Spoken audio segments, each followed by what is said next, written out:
Today we're sharing some tips on teaching in a Charlotte Mason co-op.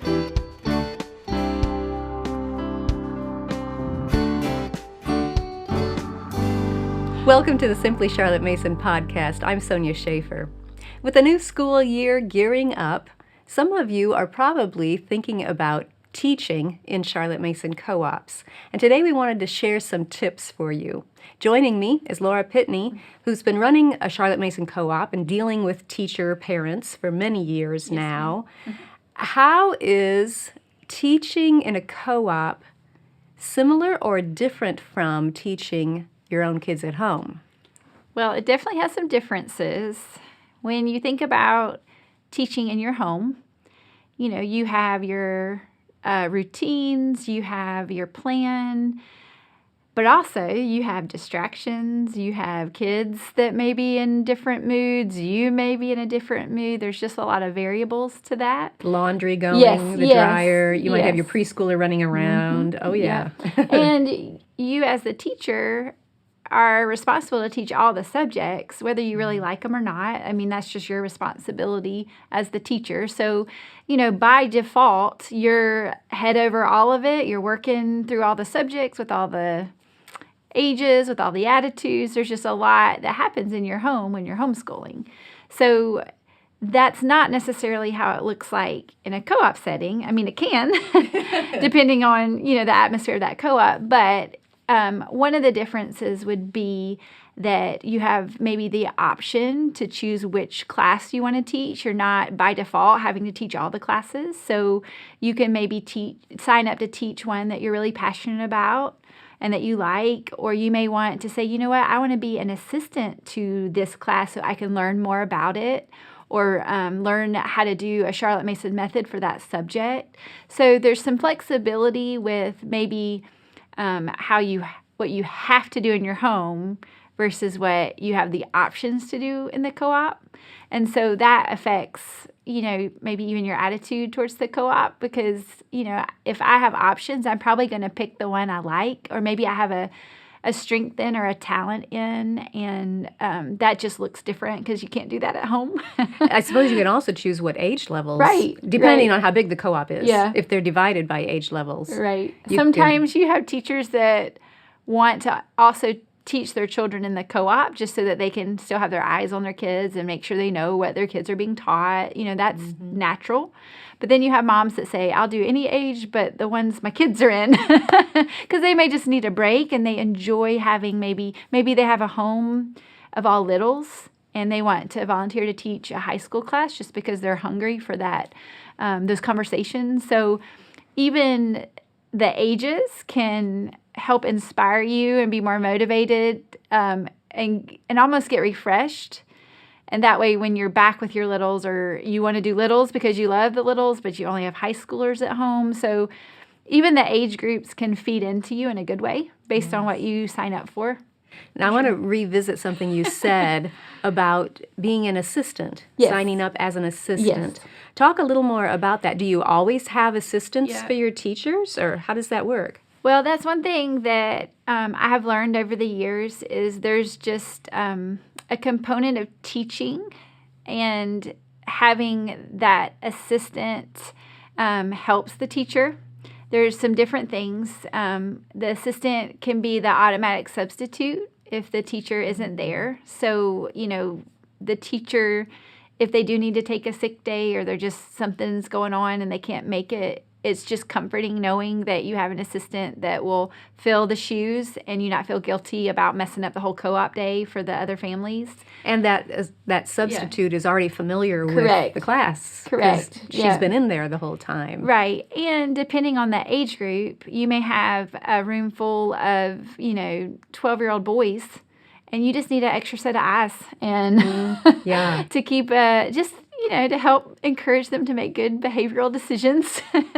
So having an assistant also helps with logistics and distractions for that. And then I usually always pair somebody that's new to the co-op and also new to Charlotte Mason methods and philosophies so that they can learn how to teach the class, or maybe even how to improve their wording on how they ask for narrations, or maybe you have a real timid mom that you can see potential in, and by helping her, asking her to be an assistant, can even help build her confidence to where she can see the role of the teacher, to where she can one day be a head teacher versus the assistant. So even just encouraging that mom that may not be, a dominant teacher, if that makes sense, just even helping in that aspect of it too. So I've just learned that having those assistants are really valuable to help the co-op keep going, and not to have huge hiccups to where if the teacher's not there, then the class can't happen. Or it falls on the director to fill in when the director may have other responsibilities. So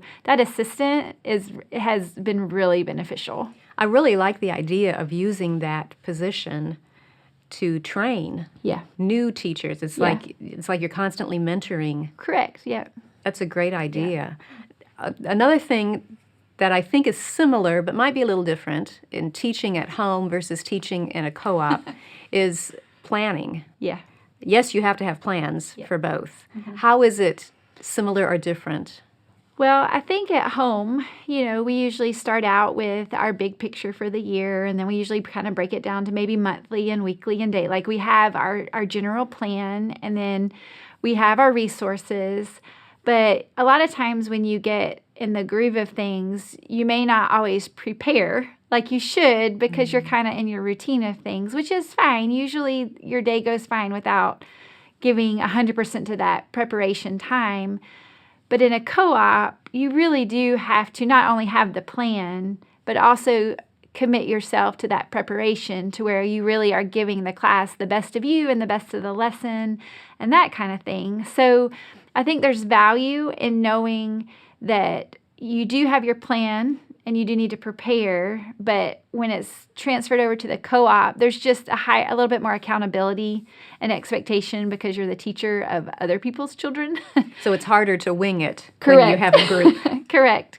And one thing that I have found helpful is having good resources that plan for me and even give me what I need to prepare for, like heads up, get these materials or these supplies, or remind parents about this or that. So even just choosing the right resource to use in the co-op setting helps save my time and doesn't take away the time I give to my family, if that makes sense. Yes, absolutely. Because time is one of the most valuable things a homeschool mom has. Yes.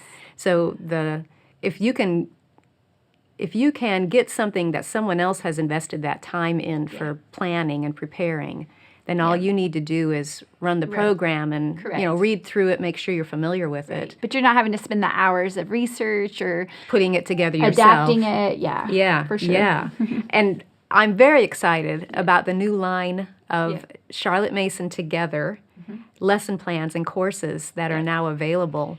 Yeah, they're super helpful. I love how there's flexibility within them, because a lot of co-ops look different. Sometimes, you may be a monthly co-op, or sometimes you may be a weekly co-op, just depending on the type of group that you are. Having the CMT group's lesson plans have been so beneficial for us, because we can take those and apply it just like they're written, like the 12-week term. Or we may take one of the lesson plans and say, okay, this is really good, but we may want to just do that once a month, but it's still all laid out for us. So I think that's a big thing to remember, is the flexibility within the groups, but to have that spine of the resources that's your foundation, your plans. I just feel like the more you are prepared and can use the lesson plans like the CMT group lesson plans, you're really setting yourself up for success and the group up for success. And it has just been a load off my shoulders because it's there. And I can just say, okay, you as the teacher, this is what you need to do.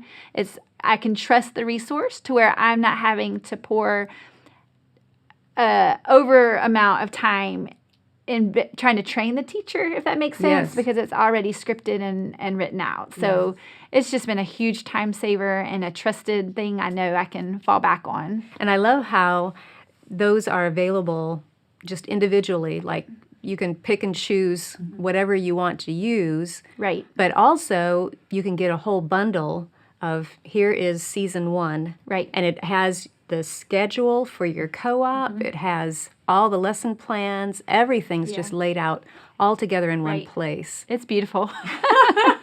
And I just think out of experience over the years, the time that I have put into, and I know other directors have too, the time you put into helping your teachers, because those are the faces in front of your children, and that their words and their mindset, and helping them succeed. Because if it's a burden for them to have to come up with the lesson plans or the resources or the schedule, I mean, you don't want to deflate them, and them not want to teach. Exactly. You want to keep them around. Yes, that's a good point. That's a good point. I have thoroughly enjoyed having them, and it's just made our days run smoother, and it's helped alleviate a lot of questions, and we've just loved using them. It sounds like your desire is to help your teachers continue to grow as persons and to keep developing. Right. Talk a little bit about that. Well, I think that, as homeschoolers, we love our children. We want to invest in them. We're obviously teaching them. And then when we jump over to the co-op setting, it's almost like a different part of us is being used. Even though we're still teaching, because it's not our own children, there's a little bit more fire behind us, like we're a little more motivated just because it's new and fresh.